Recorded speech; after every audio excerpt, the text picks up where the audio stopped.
আমার রান্নাঘরের special menu কচু বাটা। এটা কি কচু এটা কিন্তু জিজ্ঞেস করবে না, ওটা আমি জানি না, অনেক রকমের কচু হয়।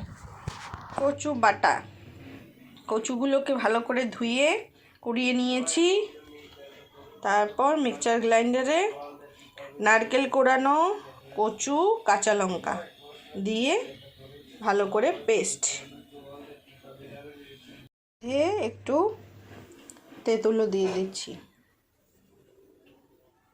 তেঁতুলটা দিলে একটু টকটক হয়, একটু ঝাল ঝাল হয়, আমার বেশ ভালো লাগে।